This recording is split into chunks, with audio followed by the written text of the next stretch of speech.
Hi. We're live. Hi, beautiful. How are you? Hi, Lynn. I'm Hi. good. How are you doing? I'm doing fantastic. I am excited to be here with you today. Me too. I was so excited when Scott said Lynn's going to fill in for me as co-host. Yay! I love it. And so Oh, thank you so much for doing that for well, us and keeping us going. thank you. I just last minute. Scott's not here. I don't have a picture of Scott, but we can just imagine where Scott's at right now. Oh, nice. I want to Yeah. be right there. Beautiful. So he's doing a training convention or something. Yes, and conference, that guy is just really, really busy, and yet I know. he loves this show, and you have a great guest here today. So I'm super honored to be We with you, do. and I'm just super excited to be with you. And we got to speak to our guest few minutes, so I'm going to let you Yeah. introduce our guest. Sure. Sure. So on the Life Between All or Nothing podcast today, we have, I just saw Ellie come up. Hi, Ellie. Ellie's in the UK from the future because it's like 12:30 it's the next day already there in the UK. So on the Life Between All or Nothing podcast today, we have a fine young gentleman by the name of Stephen Goodman. Stephen is a social impact entrepreneur. We'll get to hear what he has to say about what that means. He's got 4 years of lived experience with homelessness, and there's a really inspiring story there. He leverages his accomplishments, tests of endurance, self-control by teaching people that perspective is everything. His favorite quote comes from the Apollo 13 movie, which is his favorite movie, when the flight commander said, "I don't care about what I was designed to do. I care about," sorry, I said it wrong. "I don't care about what it was designed to do. I care about what it can do." And so he's applied that principle, that concept to many areas of his life, including living out of his car. He has been diagnosed with schizophrenia and also leverages his accomplishment of becoming stable to show others that it is possible to work a full time job, quit smoking, and still pursue your dreams regardless of when your mind tells you otherwise. He calls himself a unique person, stubborn to succeed, and uses his story to influence others. Let's welcome Stephen Goodman. Wow. Hi. Hey, how's it going? Hey, let me do this thing again to get it. I don't know why it went. Focus. Uh, Focus. so I got to do this really slowly, right? Hold on, Yes, slowly. slowly. Let's do it. There you go. The magic of TV. Uh, There you go. probably is It'll be good. fine. Okay. You'll be fine. We're Um, good. so I don't know where y'all want to start, but um, yeah. So I have schizophrenia. I guess we can start there. It's a Sure. very, I mean, I think they say like about 1% of the population has schizophrenia. So like no one really has a very good grasp on really what it is. But it's more of like I guess the famous symptoms of schizophrenia are hallucinations, right? So you get like visual hallucinations. If you've seen the movie A Beautiful Mind with Russell Crowe, um, I think that's the actor. I think it is him. Yeah. Yeah, he basically now that's the Hollywood version of schizophrenia. I mean, how you have like physical people that his roommate was a physical person. I don't think he was actually a physical person, but the point is like you have these visual hallucinations that seem very very real. You also have audio hallucinations. I mean, I still have some audio hallucinations going on right now as we're speaking, but I've just learned to kind of like focus and like, and that's what I'm trying to. That's what I try to do with everything that I go through. After I accomplish it or I overcome it, I try to reach back and I try to help other people that are going through. That's why I have an organization that I'm working on starting called Reach, which is essentially when Denzel Washington, I'm a little bit all over the place, but Denzel Washington gave a speech and he said, I think it was at the University of Houston. I might have been Matthew McConaughey, but anyways, he said, work hard, and when you get to where you want to be, reach back, help other people. That's essentially what he said, and so that's where I got the name for the organization called Reach, is that we need whatever, everything that we go through, that we accomplish as human beings, we should reach back and help somebody else. It's just only the right thing to do. If we want to move forward, as a people, we need to reach back, and we need to help other people get to where we are. And then essentially we also need to reach forward and get that other helping hand to reach forward to where we want to be. A lot of people talk about, and I do want to speak about this as well, but on the other side of it, but a lot of people talk about, people in my position, if you're homeless and you don't have a whole lot of money, there's a thing going around, very common theme, that I don't really partake in, but that that the rich, the 1%, should reach back, and they should hand everybody their money. Like, that's going to solve every issue. Now, I understand on the other side of it, if the 1% were to reach back and give us some kind of money, it would help soften the blow, to give us a little bit of Band-Aid, things like that. But it's not going to actually solve the problem. And so I guess what I'm trying to say is, like, figure out what these entrepreneurs are doing. Thanks, Ellie.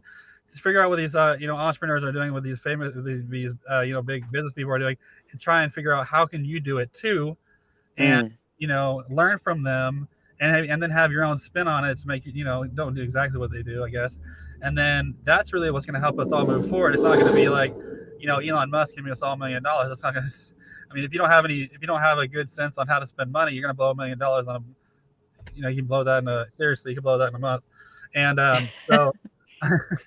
so the point is like, look, you need to reach back, you need to help people, and then you need to reach forward and figure out, like, that's kind of what going to school is, right? You go to school to learn how to, what did that person do that's teaching you? How do you do that too?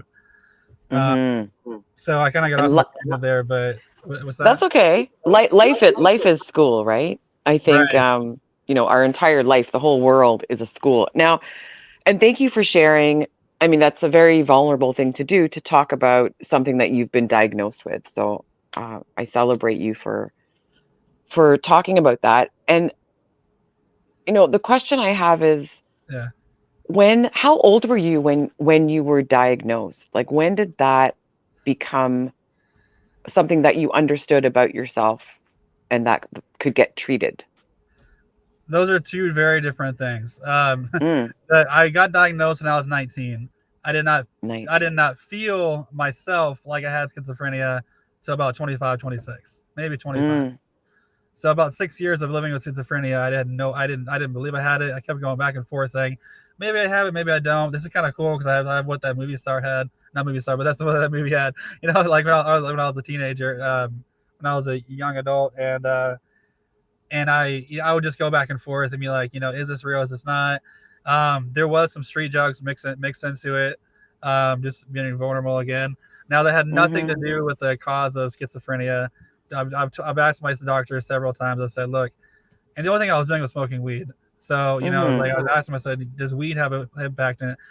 The answer that everyone has given me is, look, and I just wanted to touch on this because a lot of people say that the drugs had an influence, but what the drugs will do is they'll bring it out of you, and then once the experience is over, then you get back down to your baseline, which for me is still crazy. So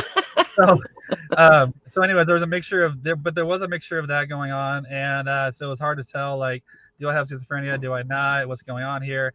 It wasn't until, like, I got completely clean and sober that everything was still happening, that it was like, okay, maybe I do have schizophrenia. Maybe this is real, And then I started taking my medication, took in and out of hospitals, like trying to get back stable.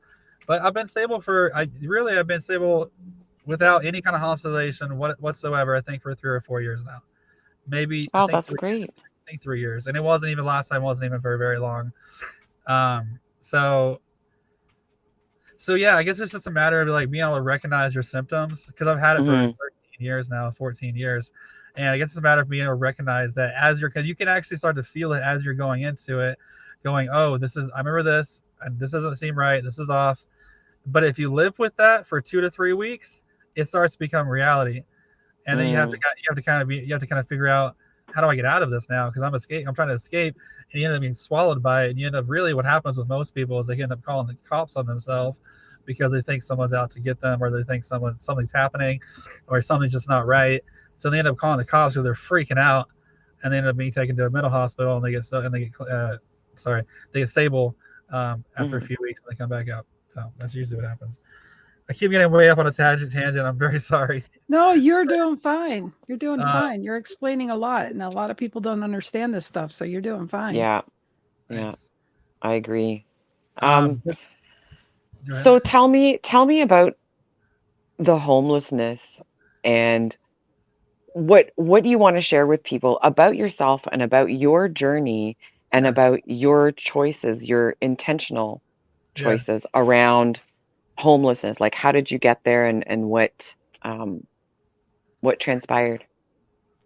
Well, I don't want. I want to go into, but I'll go into how I got there. But I want to also talk about like it's more of just a coming to the realization of like I guess when you were growing up, you had we're adults now, but growing up you had like some peer pressure, right? You had like people, and you Mhm. people maybe still, I guess you still experience a little bit of peer pressure. But what I'm saying is like when a whole group of people decide to do something, and then you're the one person that doesn't do that, you start to feel like no matter how good you might feel about your own decision, you still have that in the back of your mind going, maybe I should do that, And like so for me, it's more that's kind of what it feels like sometimes. It's like everybody's here in these houses, and I'm like I'm super comfortable in my car. I'm really comfortable. Like I get plenty of sleep.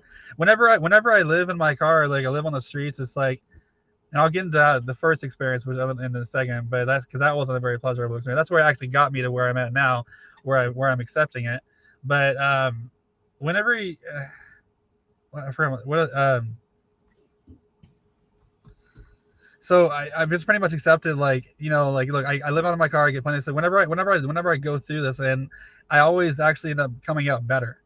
And I don't Mm. know if it's because my back's against the wall or whatever, but it's like whenever I first I started living out of my car this time back in June, actually I quit cigarettes. I think I did that in May. I'm coming up on 6 months, which is huge. Mhm. But Congratulations. thanks. So I quit cigarettes. I quit drinking about a month ago, coming up on 6 weeks on that, and then I've been eating healthy. I've been working out as much as I can.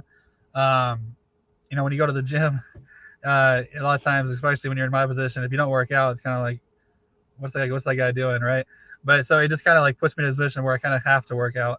So I work out, and I want to work out anyway. So I work out. And the point is, I'm doing a lot better living in this situation. I think one of the reasons is because I'm just kind of out in the open, and I'm like, I wake up in the morning and boom, I'm already in the scene. Or versus being in my home and in the bed, being like, all right, it's raining outside. I think I'm just gonna stay in bed for a little while. No, I'm already out in it. Let's just go to work. So that's just kind of how I am. You want to know about a little bit how it started? I don't want to Mhm. get too much how it started. My parents took me out of the house whenever I was like real young. When I was like 23. I was using. Like I said, I have a history of drug abuse, but this was like I'm many years ago. I think 9 years ago now, and so I was using, and then actually what happened was I was living in Austin. Ended up living out of my car for the first time. Was not the greatest experience in the world. I went to Seattle, and I sold my drum set actually when I was living. I had a drum set in high school, so I sold that drum set. Got like $1,000 for it. Took the first Greyhound up to Seattle because I had always had a dream to going up the Pacific Northwest, and so so I sold my drum set. Didn't have a place to live on the ride up there. It was a 3-day bus ride, mind you, no bed, just on a bus in a seat for 3 days. And sold my drum set, got up there, ended up getting a place to live while I was on the bus, through my phone. And then shortly after was homeless in Seattle because obviously I couldn't pay my bills and have a job, all this stuff. Didn't actually think all this kind of all stuff through when I was a young adult. Just wanted to get up to Seattle, and wasn't the greatest experience. But what it taught me was like I didn't die, and Mhm. I didn't die, and then I didn't drown, and like I got help. I went to shelters. I went to food pantries. Did a lot of I was like my first experience on food stamps. I didn't die, and I came back to Austin about 6 months later, and then ended up having a lot of anxiety. I was working at Taco Bell as a shift lead, and had a lot of anxiety. Did not want to be at my parents' house, and I was a young adult, and wanted to be free again. So I get into it, but I won't because I know I'm rambling. We ended up going to see San Francisco and all this other stuff.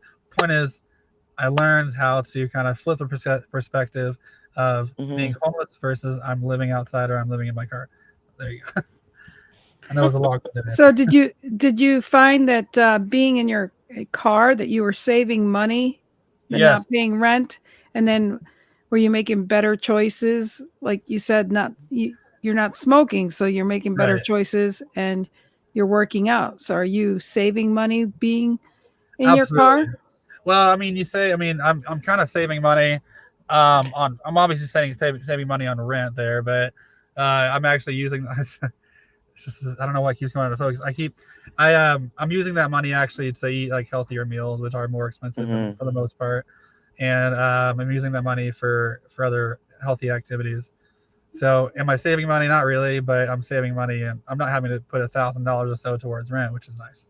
Right. Wow, that's quite the story, and quite the, it's really interesting that you're choosing a particular situation, knowing that there's something in that situation, like you said, that makes you better. You'll come out of it better than you were going into it, much like the hero's journey. And I know that it's triggered something in you, like you said at the beginning, to reach back Mhm. and help other people. So did you see that people in positions that were less fortunate, like what kind of problems were you seeing that these people would need? Like how are you planning on helping?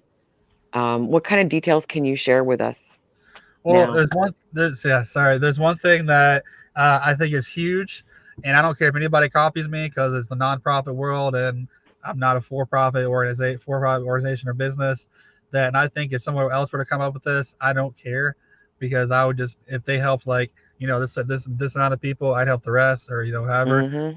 Here's the thing. I mean, when you go to a shelter or you go to a homeless a drop-in center, or a lot of times they'll have a piece of paper and it'll have a list of resources on it, which is great. It says like food pantry is going to be here. Here's our programs, all this stuff. But there's no. It's 2023 and it's a piece of paper that gets folded up, put in a backpack, put in a wet in the rain, torn up, list goes on, and you have no idea really what is happening in those programs. You have nobody really to talk to. I mean, there's a director Mm. that you might be able to call, but who knows how you're supposed to get a hold of them? I mean, they're so busy, and you don't really have any peer. The point is like, so I created this organization called Reach, which is also like a social media channel where you can. It's kind of like a Facebook for help for in the nonprofit world. Um, so instead of a piece of paper with a bunch of food banks on it, now it's actually a digital resource that you can click on a map and get directions on how to get there. You can Oh, talk with people wow. who are using those resources. You can comment on them kind of like Yelp, even though I don't want a bunch of bad reviews and stuff, all that stuff. I don't want all that drama. But basically, you can talk with people who are physically who are involved in those programs, and you can actually get help. The point is, you can get help quicker. There's also a social media side on there where you can become a member, and this is live. You can actually be part of it now, and that's but it's a social media side where you can create a profile, meet people who are also in your situation, and find out what are they doing that's working, so that way you can get out of it too. So again, reach. Yeah, Wow, I that's beautiful. think you're muted, Lynn. Sorry. Yeah. Uh, the producer here. Uh, I have a question though. As far Yeah, as most homeless people and stuff, I mean, most of them don't even have a phone, or even if they don't have a phone, though, most of them don't even care to have a phone, right? They I they're think a lot of they're them kind do of want. detached. So there, yeah, there are some people that don't want a phone. You're right. There are some people that would rather just kind of. I met a guy named Nemo, and I he mean, they went. don't want the creditors to find them. I'm not being Yeah, funny here. I'm being serious. no, I They don't understand. want nobody to call them. Yeah, yeah, and if they don't want to do that, if they don't want a phone, then uh, that's fine. I mean, they could but if they do want a phone, we can actually give them a phone for free. Oh, So wow. that's Then that the would be great. so we can yeah, there's organizations out there. One of them that I'm partnered with already that will, if you need a phone, then we'll get you one. So no cost involved, no kind of financial commitment. All you do is give us your I think information. back in the day, I heard there used to be some free phones, but Yeah. back in the U.S., but I don't know too much about that. Just saying.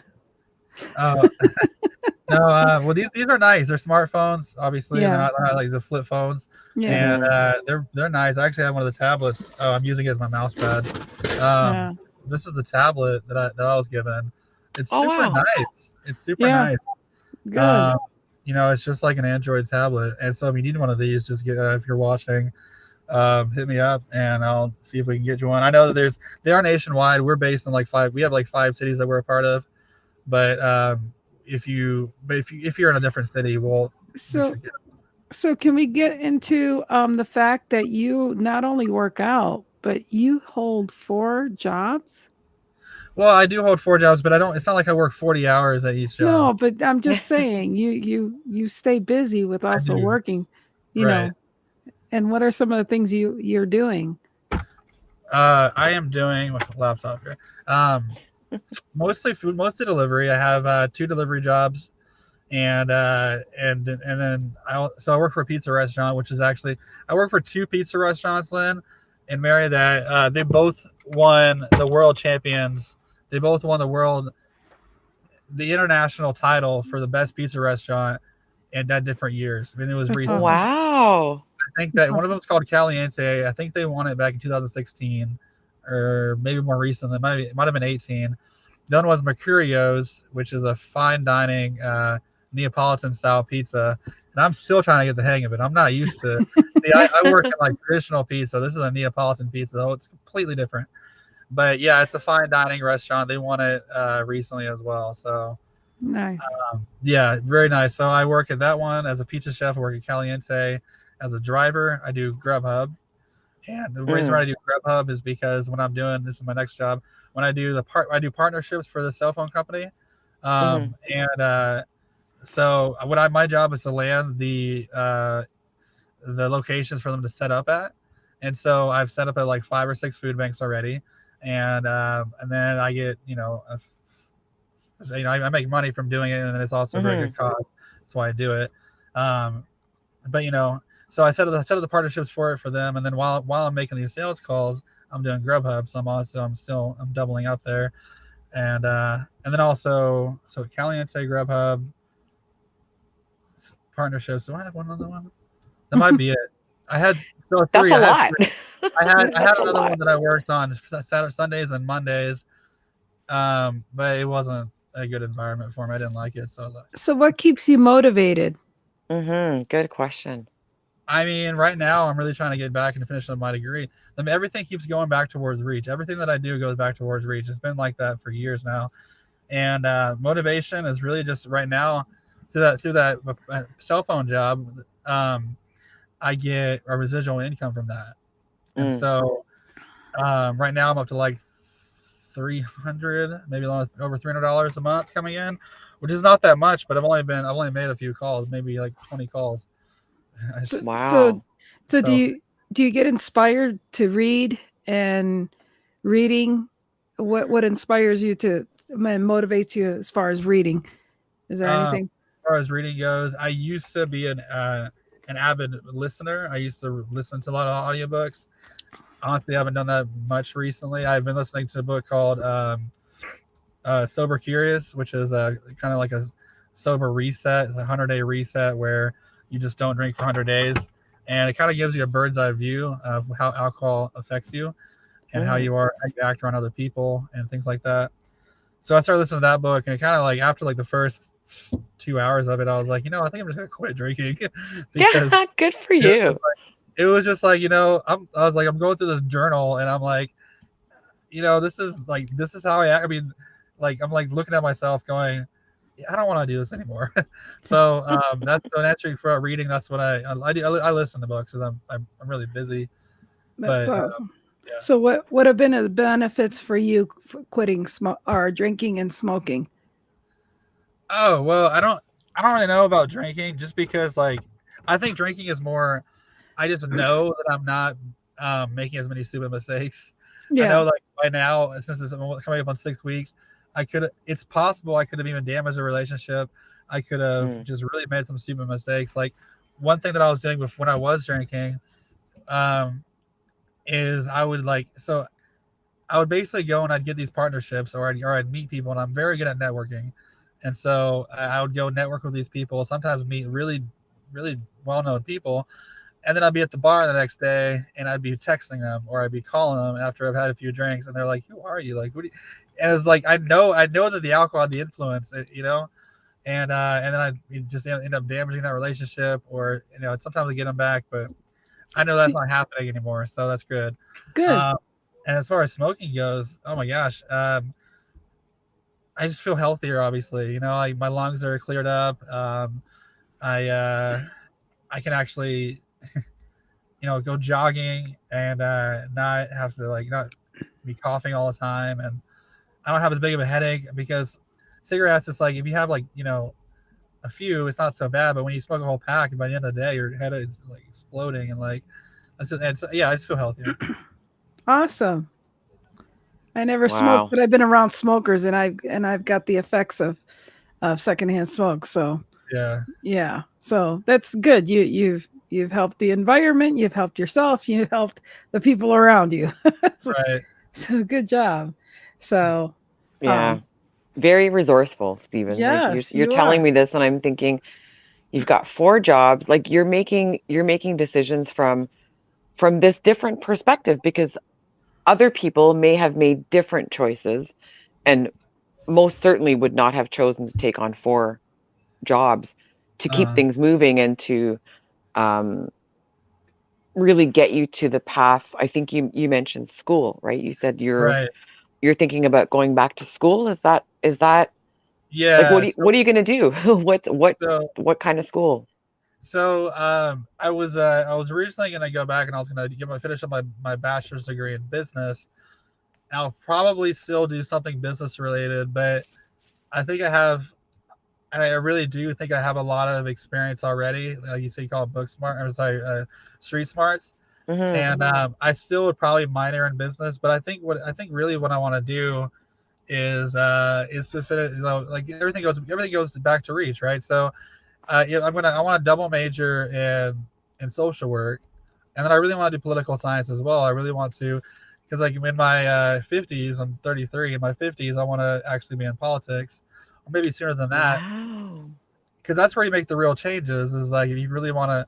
So I mean, I can make a pretty big impact as a social worker, and things like that. But if you really want to like make something, you can just make a major impact as in politics, and so that's ultimately where I want to end up, is in politics. Wow, that's fantastic. And oh, I see a message coming up. I can't read it. Circumstances change your perspective big time. Thank you, Ellie. Definitely true. Yeah. Yes, yes, for sure. Wow. So So going back to school, right? Okay. yeah, And I mean, don't discount or minimize the impact that you're already making. Like I mean, I know and I support, of course, you've got this dream. You want to get into politics to make that a different impact, different scale. But you starting and thinking about helping other people and doing that reach back through reach and building reach to what it's going to become in the future as well. Like that's And huge. Helping one person is and don't huge. and don't forget, I mean, having the people that have the skills that you don't have, and yeah, putting them in those positions, right, Yeah. surrounding yourself with the people that have the the skills that you want to yeah, possess, are always great mentors till you right, get Mm, there, to get to propel you to get where you want to be. You don't have to always have the degree to get those things accomplished. mm. Just right. remember that. I Just remember 100% that. agree. So in other Yeah, words, you don't have to have the PhD right, to to make the things happen. right. I agree. So There's I think, what was his name? One of the entrepreneurs from a long time, like 100 years ago. I think it was Henry Ford. yep, He yeah, he is that here? surrounded himself. Yep. So he surrounded himself with people that were good in certain positions. Absolutely. He did what he was good at. He hired everybody else so that way he didn't have to go. I don't know what he wasn't good at, but for Making me, the I'm engine. sure. Yeah, exactly. So you hire the people to fill the position that you're not so good at. You do what you are good at. It doesn't mean you can't be the CEO and manage everybody, That's right. but you just don't have to be you don't have to be 100% on each thing. That's right.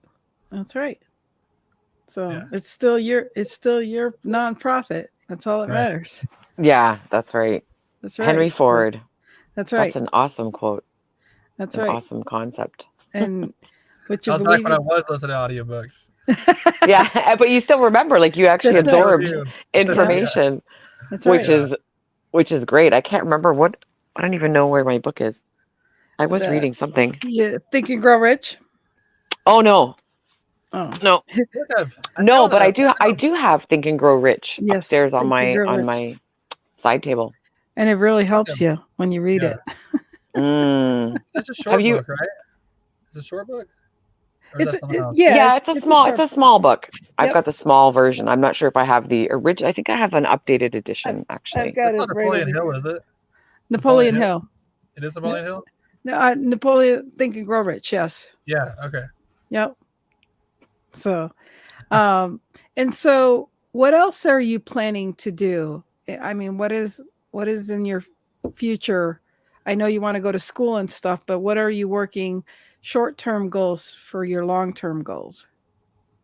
So, well, I don't know if I mentioned this. I don't think I did, but for the cell phone company, I get residuals from that. Mm-hmm. Mm. And so I think I started saying that.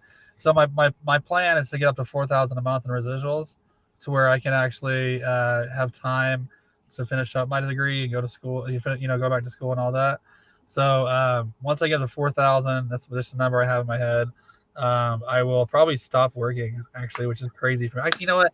I know myself too well. I probably will not stop working, but I'll probably end up either That's just still a working. number.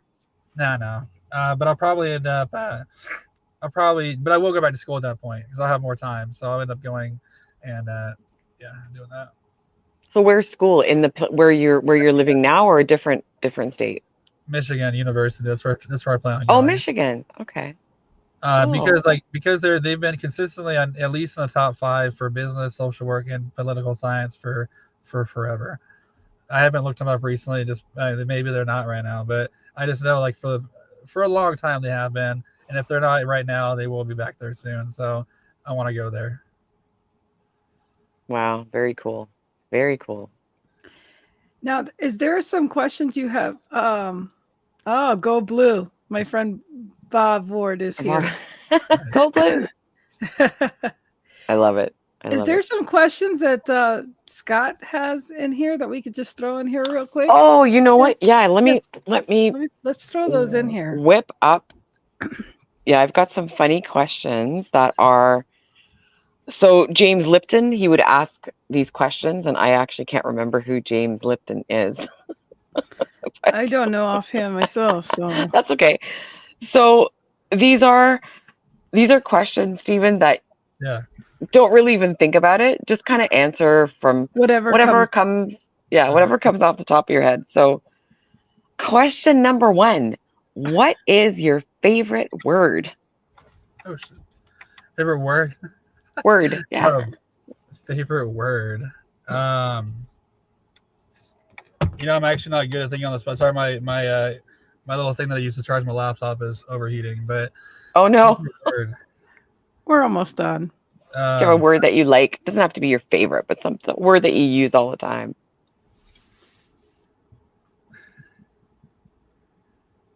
I'm sorry. Actually, with schizophrenia, it's really hard to think on the spot. Here, maybe I'll help. I'll answer that real quick. I was going to say, Lynn will answer, yes. Okay, one of my favorite words is beautiful. Yeah. I like my friends are beautiful. Things are beautiful. It's a happy word for me. So, did that help you any, Steve? It does, and I'm being serious. Like a lot of times, people ask me, and I've also been a part of clinical research trials for schizophrenia, and a lot of it is like you'll go and you'll talk to psychiatrists, and for the research purposes they'll ask you to think on the spot. It's actually kind of difficult. It's difficult. Wow. It's okay. So, but can my example help you think of something? Now that gorgeous. I used, I don't know. You like gorgeous? Yeah. There you go. That works. Say that to everybody. It's perfect. I say sweet a lot, I guess. Sweet. There you go. There you go. I love that word too. Christopher Roche is here. Sorry, I was on a call before this. Hi, Christopher. You Mr. Little brother. No excuse. No excuses. No, the unstoppable little brother. I love my little brother. I love you. God bless you. Anyway. Wow. And I'm connected to, it's funny because, and Stephen, maybe you don't know this, but it's because of Christopher Rausch, I'm connected to Lynn. And it's because of Christopher that I'm connected to you, Stephen, because I saw you on his show like over a year ago. It was over a year ago, yeah. So the power of connection, and we're all in different areas. I'm in Canada. You guys are in the US. Christopher's in California. And Ellie's in the UK. So you're popping up. So love you guys. I appreciate you too, little brother. So what's the next question? And I'll go answer before you do. If that you helps can answer. Steve. So maybe I won't ask them in order, but here's one that says, what turns you on creatively, spiritually, or emotionally? Oh man, Stephen, I'm put on the spot here too. What turns? I would just say. He's answering. Just being productive, like actually working towards your goals, actually like setting a goal and working towards it. I'd say that's. I love that. In fact. Okay, you're living proof of that. Not saying stagnant, just like we're always like having a goal. Having a goal and like reaching towards. Why are you guys keep doing this? Because it's like it gets blurry. It's like out of focus. Yeah. We're in the That's why leave us alone. I use my phone. I'm just wondering. It's like this is a thing we need to be doing. Fist bump.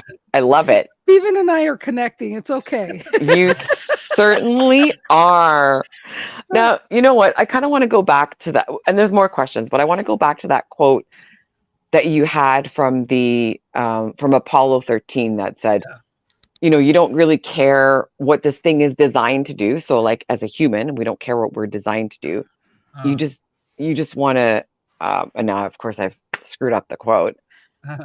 You gotta have I think it could work both ways, but yeah.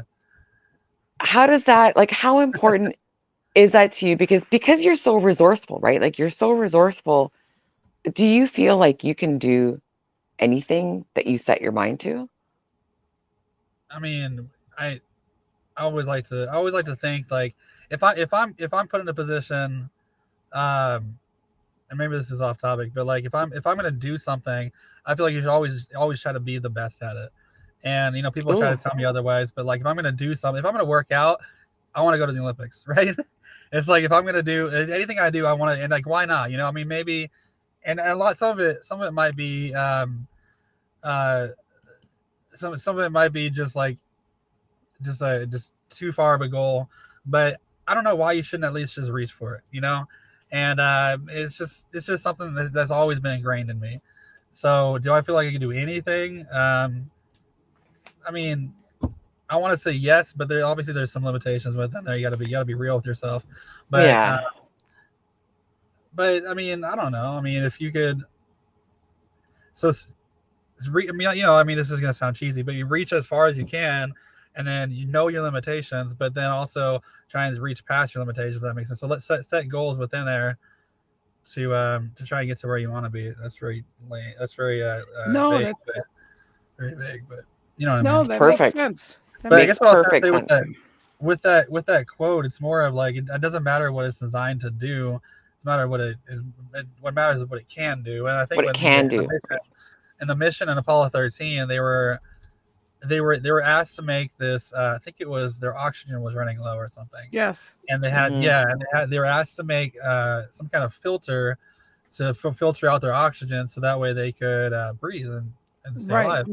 Longer. And all they had was everything they had with them. It's not like they went into space and was like, oh, we're gonna need this when we come back. They had to like they had to create this thing in a time crunch, by the way.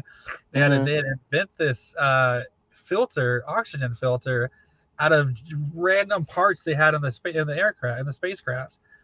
And so they're sitting here, and the flight commander is like, look, we're gonna make this happen. It's like one of those, I guess what you might have been getting at. It's like, look, I don't care. Like, we're getting there. It's like in a smaller example, when I was on delivering food by scooter and by motorcycle, I would have like several bags with me, and I'm like, you know what? This is a $40 order.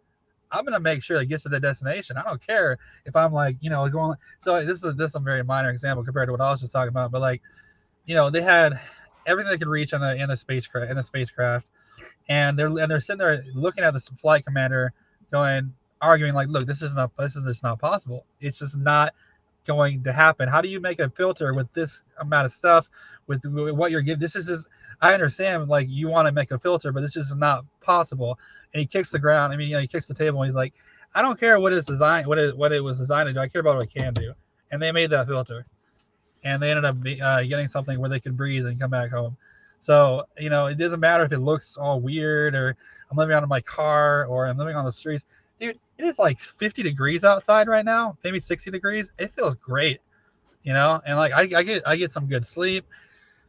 It feels great. Now, I mean, if you're homeless in an area where it's like blazing hot, like somewhere in Texas or whatever, it's not very comfortable. I'd say, housing first, get into housing. But another time. But yeah, if you're in Pittsburgh and you have the windows rolled down and it's like 50 degrees outside at night, oh dude, it's perfect. So. Oh, wow. Well, speaking of weather, it's a little chilly here in Canada. Okay. The chilly weather's already started. We're already in long sleeves and sweatshirts and hoodies. Do you have a couple more questions before we head out? Yeah. Oh, yes, we do. All right. How about so that was one about what turns you on. What turns you off? What kind of things turn you off, or people, or what turns you off? And either of you can answer this question. I mean, I would just say the absolute opposite. I mean, right? I don't know. Opposite? I mean, I don't like it when things are stagnant. I like when things are, progressing. Turns me off is just I like positive things. So right. I don't care for negative stuff, and I don't care for arguments, or I don't care for people being jerks or not open-minded. Right. So yeah. I will quit a job so quickly. In fact, that's what I was just saying with the last job. So I have 3 jobs right now. The other job I quit because it was just not. That's what I meant by it wasn't a good environment. Just constant, just lots of bad talking, and it was just not a good environment. So I ended up just leaving. I wasn't gonna, I don't care if I wasn't making that much money there anyways. I mean, it wasn't worth my time. Yeah. Right. Yeah, and it's not worth your health. It's not worth your health. Yeah. Right. And well, I'm going to answer too. What turns me off is really people that are judgmental. And so for me, something I've been doing over the last couple of years is I've been saying, no matter what they're saying, no matter what their opinion is, and they're very judgy, that's their journey. I'm not going to try and fix them. I'm not going to try and change them. I'm not going to try and coach them unless they hire me. That's their journey. So that's one of my favorite things even to if say. They hire you, though, you can still advise them or whatever, but it doesn't mean they're going to change. It doesn't mean nothing. Absolutely. It's just like people pay their gym membership. Guess what? It doesn't matter if they change or not. You take the money, you still welcome in, you still welcome them to the gym. And 5 years later, they still look the same. Hey, their money's still good. You don't condemn them. You just accept them. Absolutely, acceptance, and acceptance is good. Yeah. Yeah, I love acceptance as a thing to live by. Sometimes you just got to accept some things. All right, next question, and I'm going out of order here. I should have brought my glasses. What sound or noise do you love? Or what sound or noise do you hate? I mean, the nails on the chalkboard thing is the absolute Oh, worst. Oh, yeah. Ooh, okay. God. You hit that one. Okay. You Right. had to say it. I Next. agree. I agree. That and sandpaper. And sandpaper, Same yeah. thing. That was So a a sound. couple. That was a sound that you hate, right? I hate that my brakes are starting to screech now because I'm just like, there goes another couple $100 to get fixed. Oh, Like I don't like that sound either. Yeah. yeah, that's not a good sound either. Squeak. No. No. All right, last question. If heaven exists, if it exists, Mhm. what would you like to hear God say when you arrive at the pearly gates? Ooh. You were Ooh. right. I love it. Stephen, you were right. I'm But telling you actually, that now. what I mean, hold on, this is what I mean for that is this is gonna get weird, but schizophrenia, you have like the visual hallucinations, right? So I think it'd be cool if God was like, "You were right; those actually were real." But but I know it's not real. Cool. I know it's not real. I'm just gonna go and throw that out there, but Yeah. that'd be kind of cool. It's like I got to experience some of that before I went. Mm-hmm.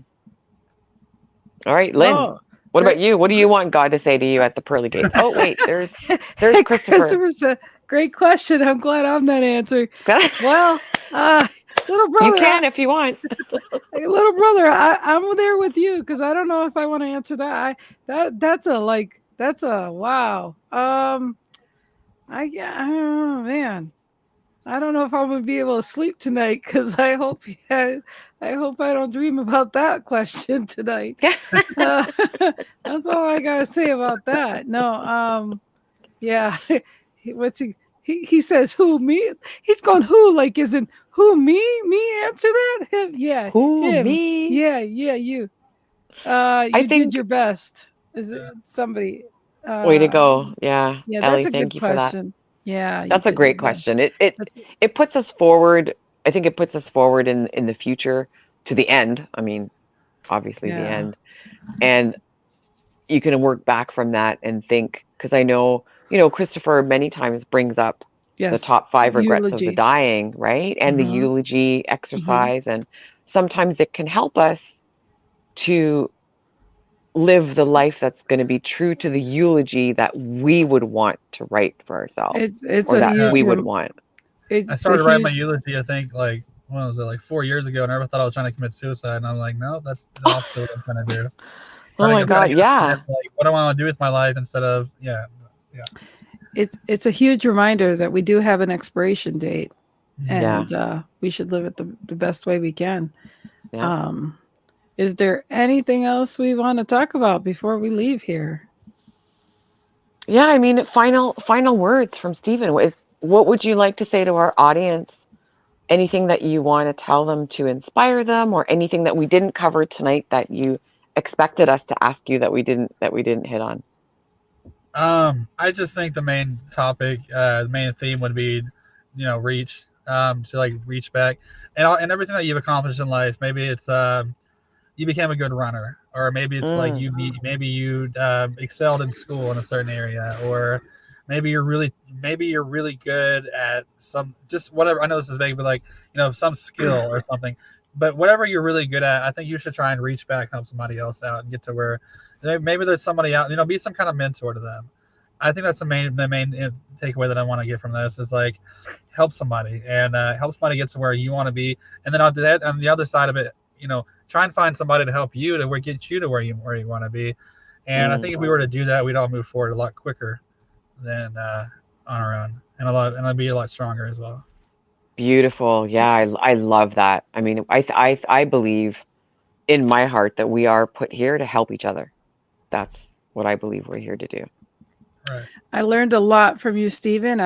Don't judge a book by its cover. And the fact that I commend you for, speaking about mental health. I Mhm. deal with depression and I don't talk about it. And that's my choice. That's how I handle it because I just choose to be positive. I choose Uh-huh. to, I deal with post-traumatic stress disorder. And what I'm saying is that I think it's great how you you share your story, and you deal with it every day, and you move on, and that's very commendable, and you're sharing that, and you're an inspiration to those that are struggling, and that's even me. You inspire me to go forward and speak about that. So that's great, and you're doing a great job, and Yeah. keep being you and being authentic. That's very inspiring. Thank you. Thank Yeah, you. I agree with that. Your authenticity is amazing. Yes. And yeah, so with that, we are going to close out our show. All All Thank you to right. right. everybody who came on to watch us And today or on thank the you for having. replay. Yes. Thank you for having Yeah. me here. Okay. Oh, my pleasure. All Thank right, you you to guys. both of you. All All right. right. Thank And you, bye, Mary. Thanks, Lauren. everyone. Bye.